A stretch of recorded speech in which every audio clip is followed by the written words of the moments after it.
But thanks for coming in. It's really helpful. So, Richard, is Richard here? So, does anyone know who that gentleman is? Are you here to submit? Yes, I'm Patrick. Patrick? Yeah. Yeah, okay. Would you like to come forward, Patrick? Thank you. I was looking at Hazel. Welcome. Morning. Oh, this is Hazel. Right. Thanks, Patrick. You have 5 minutes, so you can start now. Thanks for coming in. Hi everybody, I'm Patrick. I'm a civil engineer. I've been working in Christchurch for about 11 years.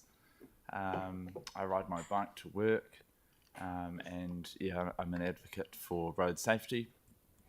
And I'm a big supporter of the speed reductions that have been proposed. But I want to talk about a legacy issue that's been here since the earthquakes, and that's to do with the roads around the red zone areas. How do I move this to the next? Oh. So red zone roads are really wide. We know this. A lot of Christchurch roads are wide. When they've not got any houses on them, they're even wider.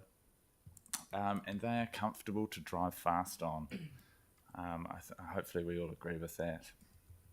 Here's an example. So this is Retreat Road in Avonside. There's a box in the corner covering up the text. Is that able to be shifted? No, that's our Zoom camera, sorry. Okay. What does it say, Patrick? Can you remember? So this is marked for speed reduction to 30 kilometres an hour. But the road is as wide as State Highway 1. Right. There are no houses there anymore. It's effectively a runway. Zooming back to 2007, you can see a lot of parked cars, a lot more hazards. People drive slower in this sort of environment. So I live on a little road called Swans Road, which actually sits in Richmond. And as you can see there, Retreat Road comes off the end of that after the bridge. So again, marked for speed reduction, and it's on the edge of the red zone. So all of the green on that map are essentially red zone or park areas. And a lot of those roads are actually now closed. They're walking paths or they're just left to sort of rot away. But some of those roads are still open. And Retreat Road is the one I'm talking about in particular here. So this is Swans Road again. I live up by the little red car in the distance there. The road is 13 metres wide, and I don't know if people really understand that that's actually the twice the standard width. That's even wider than State Highway 1 for most of the length of the country. We have a lot of speed in cars, and I've been trying to figure this out. As you can see in the photo, a lot of cyclists, they come from the Kerrs Reach rowing group just down the road. So I think one day I counted over 80 cyclists in the afternoon coming down this road.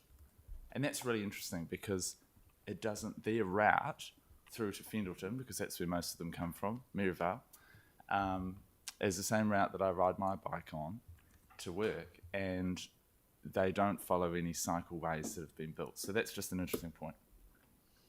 So I was trying to figure out why cars zoom down Swans Road and then Retreat Road at nearly 100 kilometres an hour, and it's because it's an attractive alternative to driving on the roads that were built for them. So east-west and west-east travel, cars coming south down Stanmore Road, hook down Swans, and they can get to Dallington a lot faster because there aren't any traffic lights, there aren't any stop signs, there aren't any parked cars or, what we'd call sort of known risks on roads. So it's an attractive alternative, and this is a big change since the earthquakes.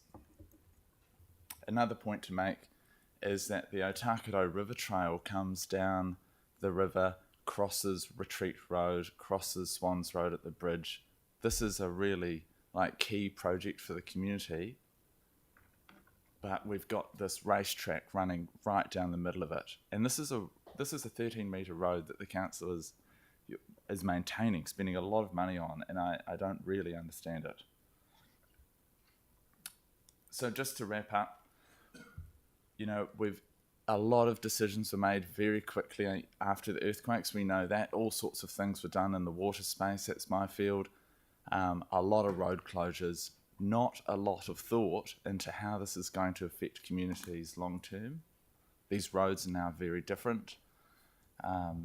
So some ideas that the community has come up with here is that we actually close Retreat Road, where I've indicated the red mark, and we look at maybe a one-way option across Swans Road so that it's no longer an effective detour or bypass.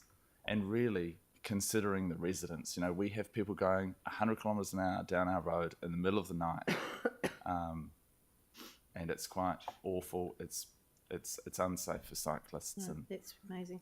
yeah, Thank you very much. So your time is thank you. up. But look, I really appreciate that. It was a really, really good, clear submission and noted. Thank you. Yeah.